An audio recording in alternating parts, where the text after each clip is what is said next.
Hi everybody, welcome back. So I hope you all had a wonderful weekend. My husband and I went down to Arundel for the weekend. It was my husband's birthday sort of treat and I ended up treating myself. It's just one of those places that you just can't help but spend money. They've got so many antique shops and it is truly a beautiful place. I treated myself to a pair of antique garnet earrings and then I also got myself a raspberry beret and continued singing Prince throughout the rest of the day. And yeah, we had a great time. The food, the restaurants, the hotel. We stayed at the Swan Hotel. Really beautiful stay. The hotel can't do enough for you.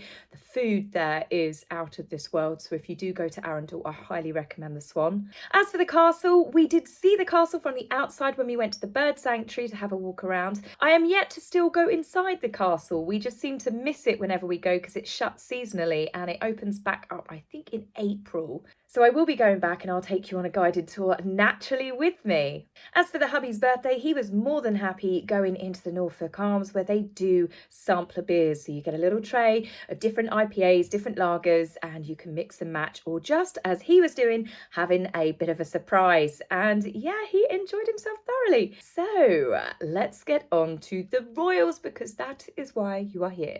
So as the coronation is getting nearer, we're beginning to get more details coming out about the things that Charles is going to do differently to what his mother and his grandfather before him did. There's certain things where the public will actually see the anointing of oil. Apparently this is something that was previously hidden. Charles is trying to make lots and lots of changes, which has reportedly left some of the organisers a little bit stressed because he's trying to reduce the amount of costs and in doing so reduce the number of people that are coming. But because Charles wants to make it more inclusive, I can imagine it's turning into a bit of a headache. We've had further confirmation of the crown that Queen Camilla will be wearing. The crown was designed for Queen Mary and it will have 3 Cullinan diamonds added to it, which will be taken from brooches that were previously worn by Queen Elizabeth II. So she's going to have a few other little alterations to give it a newer look from when it was actually worn at the 1911 coronation. Rendale Designs have also done a wonderful piece of artwork to commemorate Charles's coronation. I've got some Rendales. I think a lot of people, especially in the UK, I don't know if it's popular in America, but lots of people have this stuff, anything from oven mitts to cups to paintings to pictures to all sorts of things, and you can get little toys and that for younger children. I just think it's a really beautiful tribute. Now on the 7th of May at Windsor Castle, this is when the huge party is happening the day after the actual coronation itself. And this has made it into the headlines a lot because apparently Adele and Ed Sheeran have snubbed the king. And I'd like to just correct this here. I can't speak for Adele. I know she's doing a lot of stuff with the residency in Las Vegas if she turns up to it. and then obviously Ed Sheeran, he's got a huge tour going on. He's actually performing in Texas the day before. So bearing in mind that Ed Sheeran has his tour planned like years in advance, you can't expect him to suddenly drop, all of his decent fans to perform at the coronation. He's getting a lot more grief for doing that. Now, the reason why people are saying there's a bit of a snub is because Ed Sheeran has done a few little charity things alongside Prince Harry, and Adele has long been rumoured to have been one of Prince Harry's drinking partners when he moved to Montecito.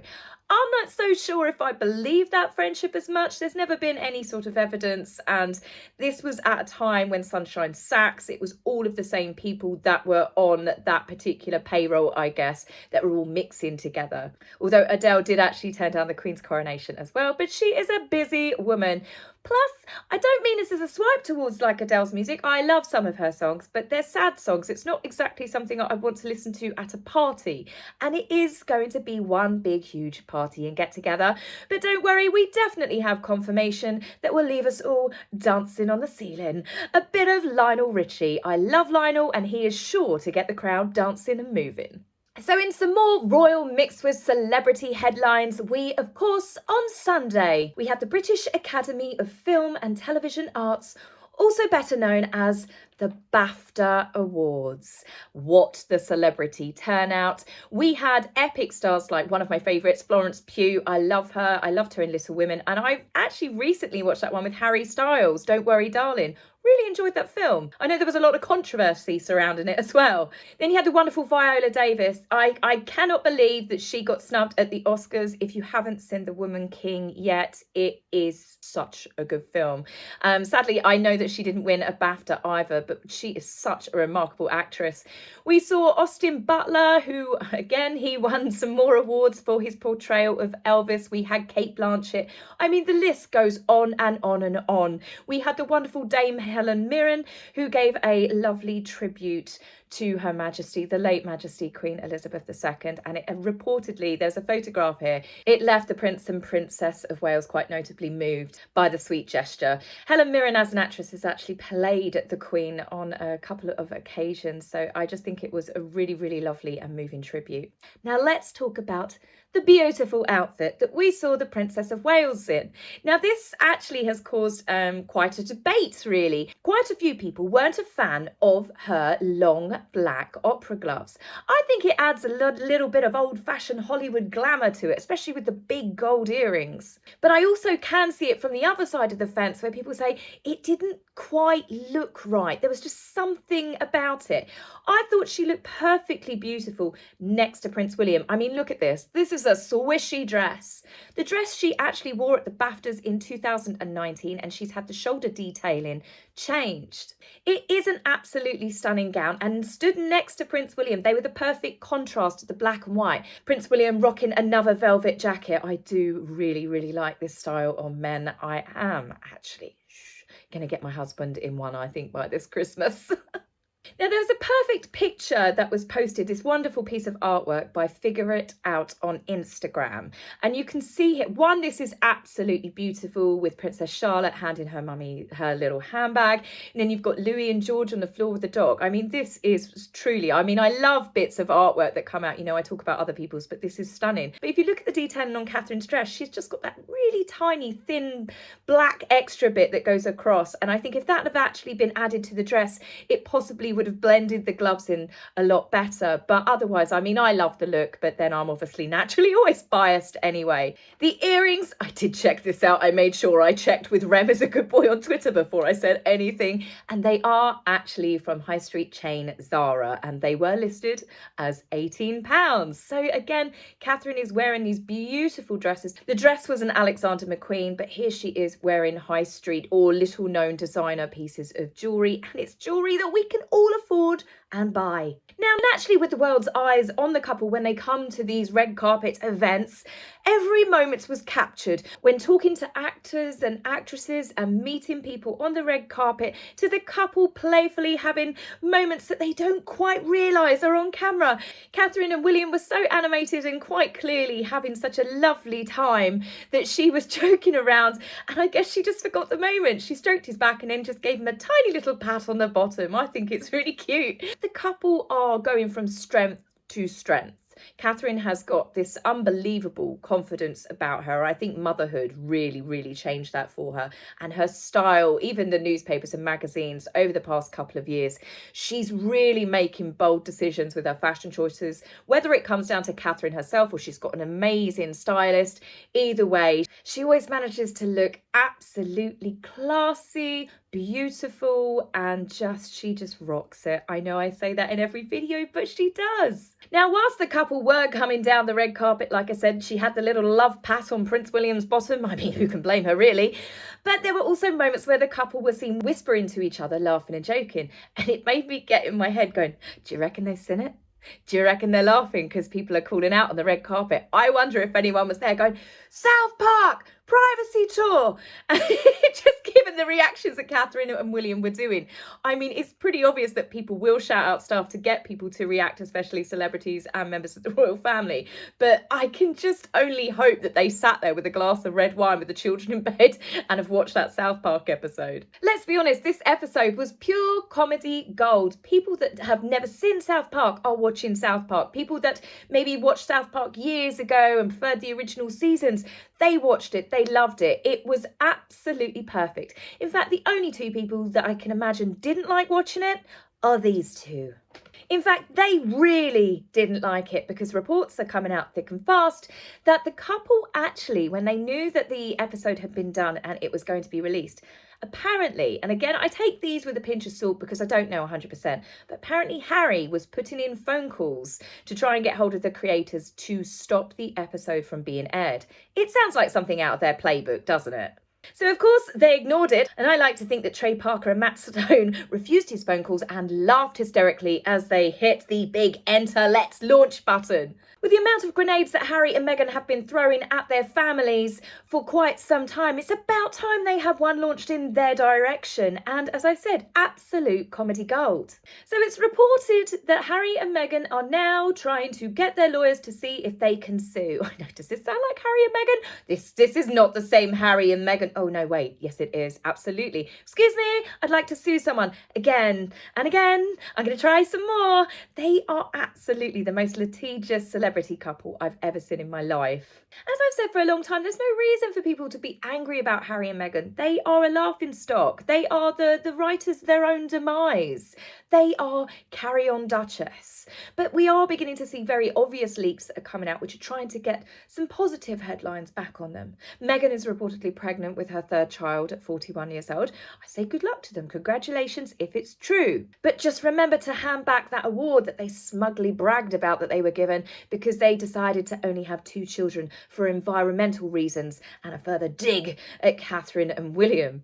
I guess a pregnant Meghan would get more headlines over the King's coronation than a non-pregnant Meghan, so it wouldn't surprise me if these seeds are being planted on purpose. As for the constant dribbles of they're coming, they're not coming, Harry wants an apology, Harry wants an invite, no one cares. No one cares. Nobody cares whether they're coming to the coronation or they're not coming to the coronation. We just don't need to see conversations and polls about it every day. Literally every day I'm opening up the news, a new magazine or a new newspaper has done a poll. The British UK public do not really want a traitor to king and country there. There are some people that say Harry should be there. It's his father's coronation.